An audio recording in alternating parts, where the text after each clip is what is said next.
Graça e paz, meu amado, meu querido. Quero deixar uma palavra de Deus para você nessa manhã.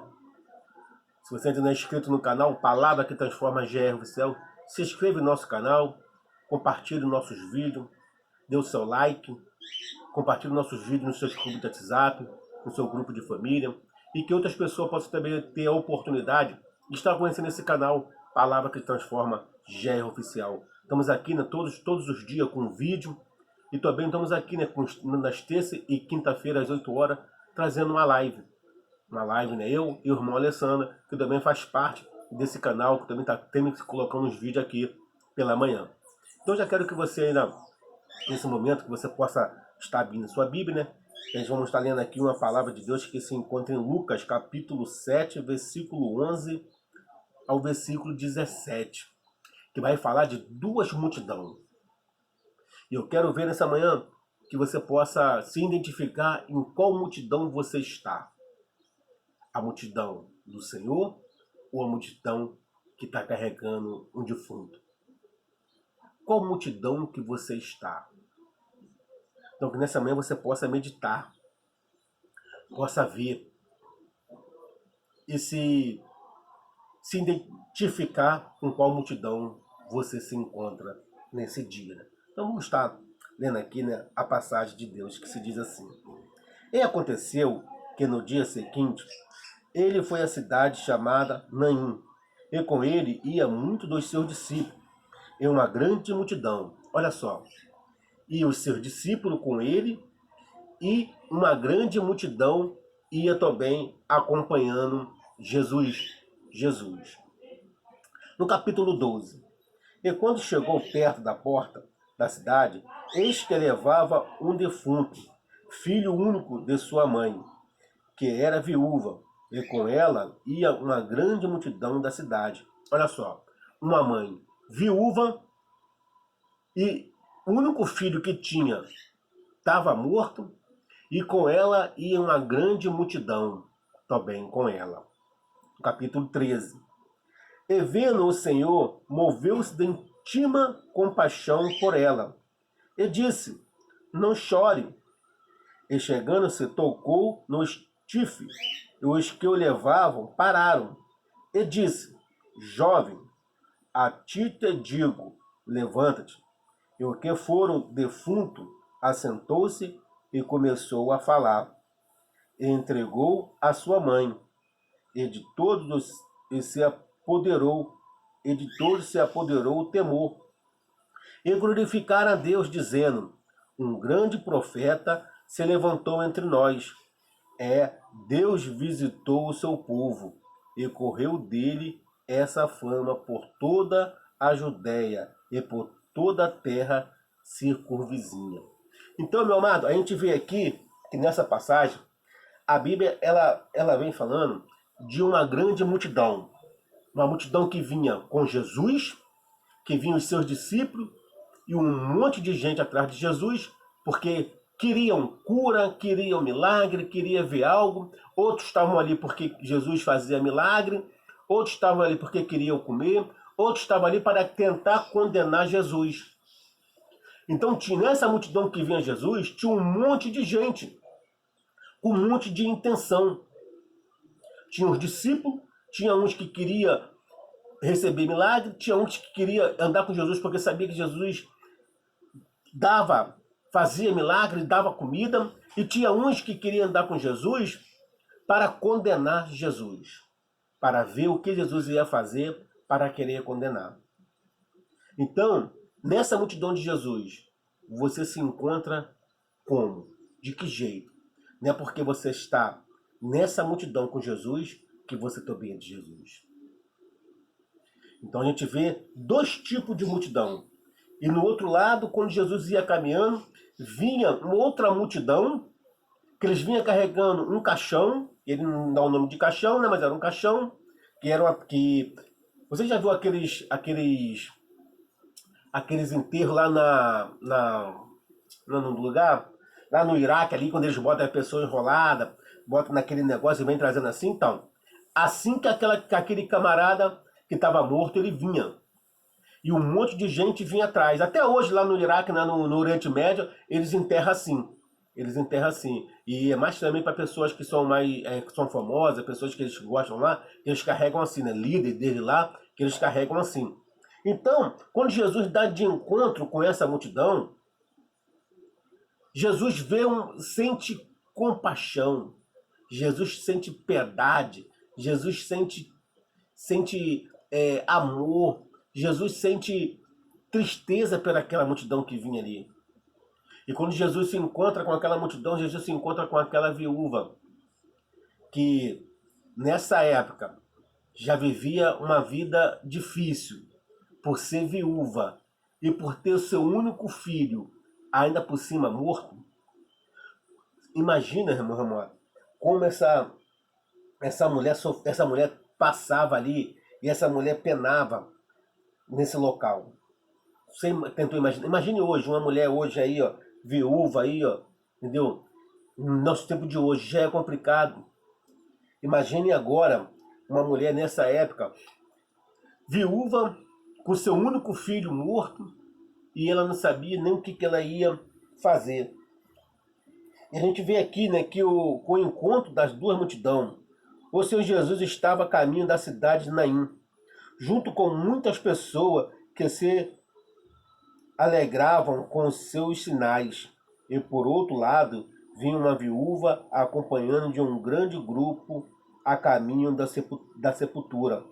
Aquele que estava com o Salvador refletia vida e esperança e júbilo, mas o que estava com a viúva expressava a imagem da morte, do desespero, da tristeza.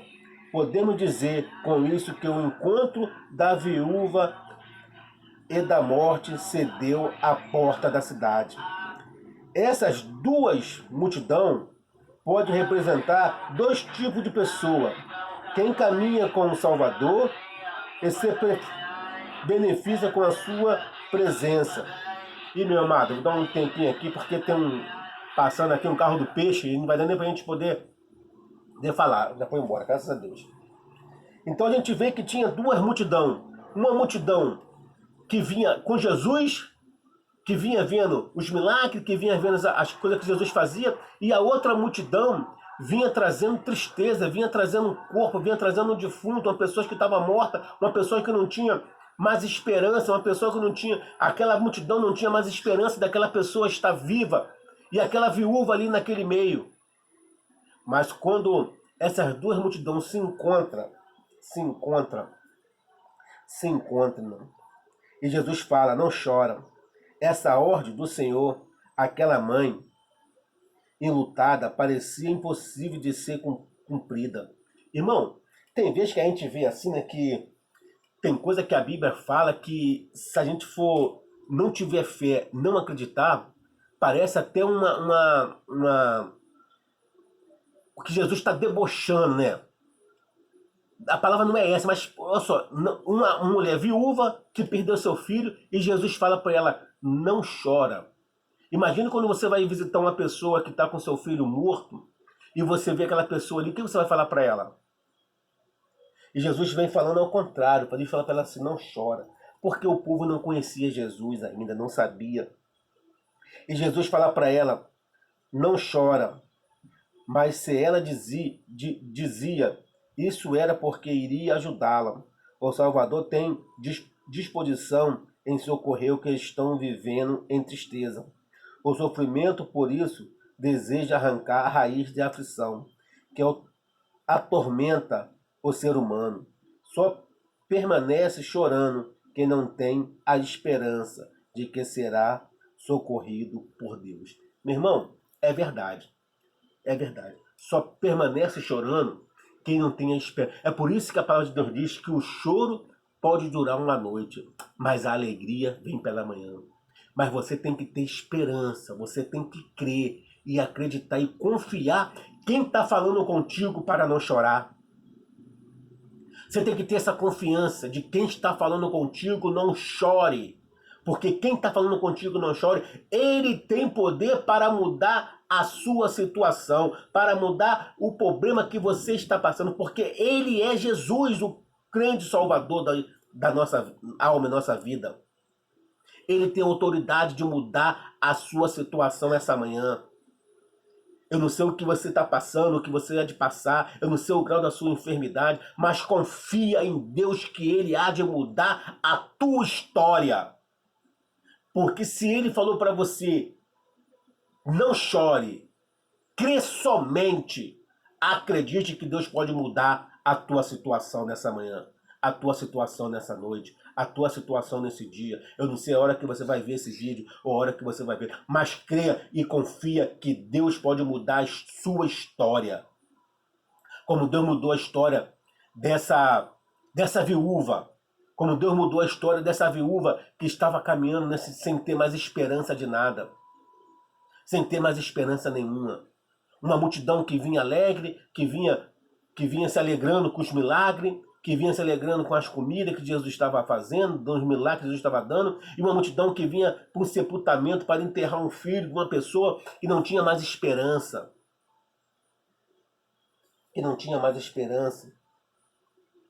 O simples toque no esquivo, que quer dizer o caixão, era tudo que todo religioso evitaria ao máximo fazer para não ficarem cerimoniosamente impuro, mas para restaurar a vida daquele jovem, o Senhor Jesus não se importou em tocar ao fazer isso e ordenar: levante. O Salvador fez reviver o que estava morto. E assim a alegria voltou àquela mãe aflita. E esse grandioso milagre, além de ter sido um grande sinal do Messias para o judeu, é a prova de que Deus se compadece dos que caminham angustiado. Corteja da vida, ele está pronto. A viúva e o morto espiritual, a ressurreição, aquele que prossegue para a condenação eterna. Meu amado, meu querido, a gente vê que ali existia uma grande, né, religiosidade, né, que não poderia tocar, que ninguém queria tocar no caixão, ninguém queria tocar no morto, porque poderia ficar impuro, porque na lei você era impuro. E Jesus Cristo veio cumprir todas as leis. E Jesus Cristo, quando veio, ele veio na lei. Ele veio na lei. Tudo que Jesus Cristo fez, ele fez na lei. Ele falou que veio cumprir, não acabar com a lei. Mas Jesus veio falando, Jesus, naquele ato, ele veio falando que o que ele queria demonstrar ali naquela situação? Que o amor está acima de todas as religiosidades. Que o amor está acima de todo julgo do homem. Isso foi criado pelo homem.